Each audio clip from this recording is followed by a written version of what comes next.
let me tell you, there are three ways you become great. Number one is to be born great. Number two is to achieve greatness. And the third one is to have greatness conferred on you. I want to share with you how you can be a success and how to chart your course of greatness. Because just because God has made you great doesn't mean you're going to realize it. Jesus was born great, achieved greatness, and also had greatness conferred on him. And all of his greatness he gave to me. I was born great in Christ Jesus. So greatness is in me. So the things that I do become great. Question is, do you want to realize it? God says, commit to me what you plan to do, and your plans will succeed. You've heard the saying, we don't plan to fail, we fail to plan. Every day you have to plan. You need divine direction so that you can do the right things, hook up with the right people, not expend your energies in things that are not profitable. You don't necessarily need more resources, you need better direction. I cleave as a believer to that, acknowledge him in all thy ways and he shall direct thy path, because frankly, many times it is not an issue of needing more money, I need more direction. Do you want to walk in that vision that God has given you? Do you want to become God's dream? What he's dreamed of? How God sees you? The only reason to remain poor is by choice. Inspiring habit. Nothing can keep you poor if you choose not to be. You see, there are some people who are afraid in their lives. Don't be afraid to fail. They think they have no advantage in life. So they think, my dad was never rich. I never came from a wealthy home. I don't have any advantage. All I just want in life is if I can get a good job and just, fix myself and have enough for me and my family, I'll be fine. No, life is better than that. Life is bigger than you and your family. Go beyond the limits. Don't keep your life down there. Don't confuse movement with progress. Remember, just because you're doing a lot more doesn't mean you're getting a lot more done. Because you can run in place all the time and never get anywhere. The Oscar goes to... God is good. God is great. God is great. From the bottom of my heart, I thank you all. Money is not evil. It could help somebody. It could feed the hungry. It could clothe the naked. It could help do a whole lot of things. Money is not evil. It's what you do with it that's evil. In fact, the Bible said money answereth all things. Money gives you options. It just simply gives you options. It gives you options. You have options. You can do more. The Bible said the love of money is the root of all evil. It can become an idol in your life. God blessed the children of Israel with the wealth of Egypt. It was them that turned it into an idol. When God starts blessing you, that's when the tempter comes against you. When God puts you in your Garden of Eden, positions you in the place that he has created for you. Do you know that God has created a garden for you to live in, a utopia of sustained blessing? And the closer you get to getting in the place that God has designed for you, the more the slithering serpent snake is going to confront you and try to talk you out of the place. New levels bring new devils. Hallelujah. Are you following what I'm saying? You know, a lot of people talk about the Jews today and how that they are strangely successful. It's amazing. They're actually the most successful people in the earth today. That's a reality. They have the most finances, absolutely successful. I've spoken to some of them. They were very clear as to how they became like that. They talked about the things that God told them to do, which the Jews do. And they became wise financially. The truth of it. Everything that I have is by the grace of God. Understand that. It's a gift. Put God first in everything you do. Put God first. I've been protected. I've been directed. I've been corrected. I've kept God in my life and it's kept me humble. I didn't always stick with him, but he always stuck with me. So stick with him in everything you do. If you think you want to do what you think I've done, then do what I've done. and stick with God. The whole revelation that they have is this: everything that was promised them was given to us and much more. God gave to the church better promises than he gave to the Jews. And there are more Christians rising up today in that knowledge and understanding, discovering who they actually are. Which means if those of the old covenant have been as successful as they have been in this world, think how much more successful and influential those of the new covenant will be when they discover who they are. What the Jews discovered was just who they are. They even have this thought: I'm going to be successful because I'm a Jew. And what does the Bible say? He is not a Jew which is one outwardly, but he's a Jew which is one inwardly, in the spirit. Was he telling us that the nature to which God was pointing was not to the natural Jews, but the spiritual, referring to the church? God says there's no limit. Exceeding is infinite to how much I reward you. God said there is no limit. Exceeding is an infinite word without ending. God said, I am thy exceeding great reward. There is no limit to what I'm going to give you. There is no stopping me from blessing you. You gave up something for me. Let me tell you, since you gave what was in your hand, let me show you what was in my hand. I am thy exceeding great reward. Oh, God, if you ever believe what I just said, it would forever change your life. If you stop putting limits and boundaries on what God could do. God said, I am your exceeding great reward. God blessed Abraham so much that Abraham died and couldn't use all of his blessings. His descendants are still spending out of that word exceeding. I can take you up to New York. I can take you around Hollywood. I can take you around CEOs in major facilities and show you Jewish descendants that are still spending out of that experience. I'm telling you, if you get the word I'm teaching down in your spirit, you will live and die and not spend up all the blessing that God's going to release upon you and upon your children and upon your children's children, saith the Lord. Failure, there's no place for it in your life. Failure in life is not for you. I'll always be successful. I've been very successful in my life, and I'll always be successful. I'm excellent. It's not possible for me to fail. I'm also great. It's in me. I carry it in me. Get your Bibles, go to Genesis 14, 12 through 24. We're studying this morning. We're not shouting, we're not hooping, we're not falling out, we're not screaming, we're studying. And he blessed him and said, Blessed be Abram of the Most High God, possessor of heaven and earth. And blessed be the Most High God, which hath delivered thine enemies into thine hand. This right here is great wisdom for people who are on their way up. Be careful who you let bless you.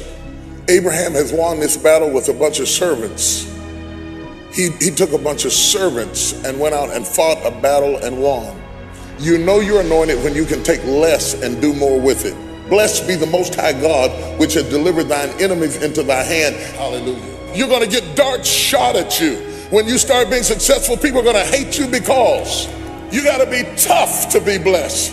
Can you stand to be blessed? Can you stand the level of attack you're going to come up under? Do you have the faith to trust God to cover your back? Not everybody travels in the path that God has planned. Too many walk off course and journey in life in a course that was never chosen for them. And sometimes they even seem to achieve success. They even seem to achieve greatness in the world. But everything they ever achieve, they will lose because it was not God's part for them. There are some blessings you ought to turn down. Faith doesn't just accept, faith rejects. It takes faith to say no. That's why, even with everything they've got, if they happen to be worldly successful, they're never fulfilled because they're in the wrong path. To some blessings that look like they're easy and they're quick, but they're not divine. To be discriminative in who you allow to be your resource. If it's not from God, you don't want it. Many people self-sabotage their own success. They don't even know that they're sabotaging their success because you've been surrounded by people who are enabling your poverty by their mentality, and their mentality has defined you and contaminated you. And even though you say you want to be blessed, you keep doing things to stop you from being blessed, like getting in debt, maxing out your credit cards, buying stuff that has no profit in it, because that cursed mentality has permeated your attitude to the degree that you are subconsciously taking your blessing and putting it in things that are going down rather than to invest it in things that are going up, because you don't have the courage to be controversial. You want everybody at the old barbershop to still be glad to see you when you come in. And so you keep falling back down to their level so that they will like you. And the first thing God told to somebody he was going to bless was fear not. Why did he say that? Because it takes courage to be blessed. Oh, you don't hear what I'm saying? People wearing mink coats and living in trailers. That's not what I'm talking about. I'm not talking about the look of being blessed. I'm talking about the reality of being blessed, and to have your priorities in the right place and to be a balanced and a stable-minded person. It takes courage to do that. Fail big. Fail big. So do what you feel passionate about. Take chances. So don't be afraid to go outside the box. Don't be afraid to think outside the box. Don't be afraid to fail big, to dream big. But remember, dreams without goals are just dreams, and they ultimately fuel disappointment. So have dreams, but have goals. Life goals, yearly goals, monthly goals, daily goals. I try to give myself a goal every day. Have goals, and understand that to achieve these goals, you must apply discipline and consistency. In order to achieve your goals, you must apply discipline and consistency. You have to work at it every day. You have to plan. Hard work works. Working really hard is what successful people do. What did I do with the year that just passed? Remember, just because you're doing a lot more doesn't mean you're getting a lot more done. Don't confuse movement with progress.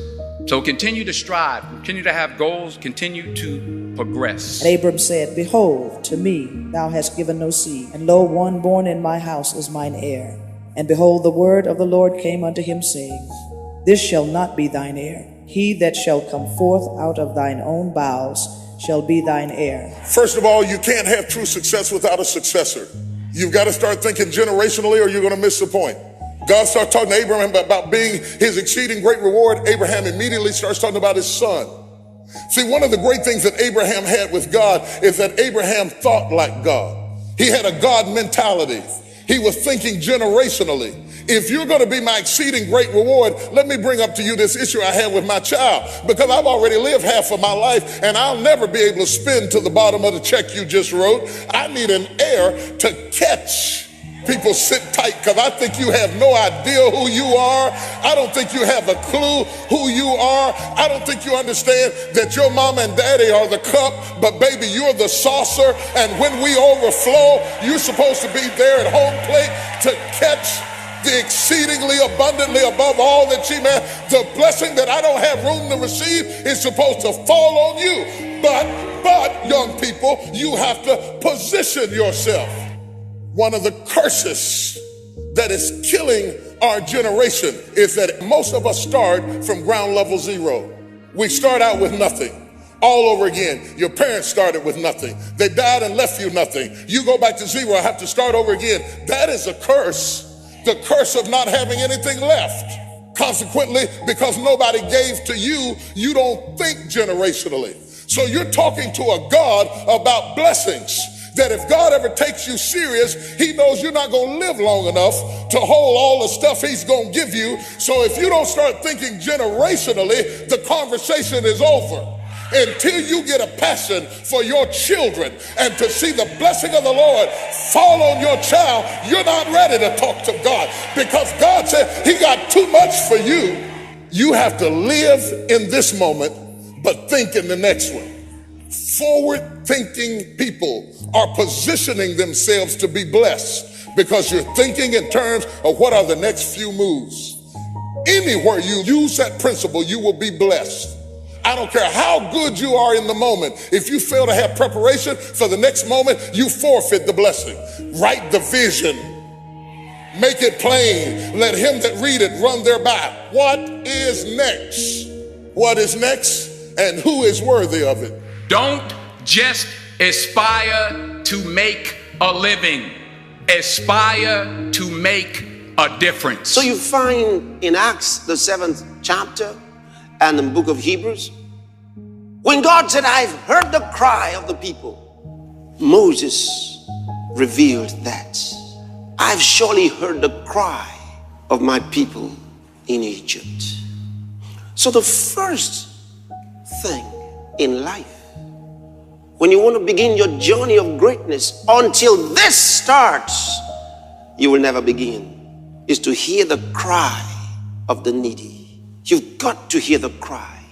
There are those who shut their ears. When there's a cry in the night, they don't care. That's the reason for their poverty and failure. You never journey in life in a path of greatness until first you learn to hear the cry of the needy, the cry of their pain, the cry of their sorrow, the cry of their poverty. When you learn that, things begin to change. And change will become its servant. And anything you want good, you can have. So claim it. Work hard to get it. When you get it, reach back. Pull someone else up. Each one, teach one. So God says, number one, I will open up the channel between me and you. In other words, I will open the windows of heaven. Simply put, obedience opens up the heavens. Obedience opens up the heavens. You could be shouting in front of closed heavens, because it is not what you say that opens up the windows of heaven. It is what you do that opens up the windows of heaven. Consider Matthew 3:16, where Jesus was baptized. And the Bible said straightway when he came up out of the water, God opened up the heavens. And Stephen, who would not denounce the name of Christ in Acts 7:54-56, the Bible said that as Stephen was being stoned and he kept his word before God, that the heavens opened up. Obedience opens up the windows of heaven. That's all you got to do to open up the windows of heaven, is just obey him. Obedience opens up the windows of heaven. If you ever get tired of shouting in front of closed windows, obedience will open it up. Number two, God says, I will dispense what I have withheld. In other words, I will pour you out a blessing. When I see you do what I told you to do, I will dispense what I withheld. Are you following what I'm saying? Anybody want what God is withholding?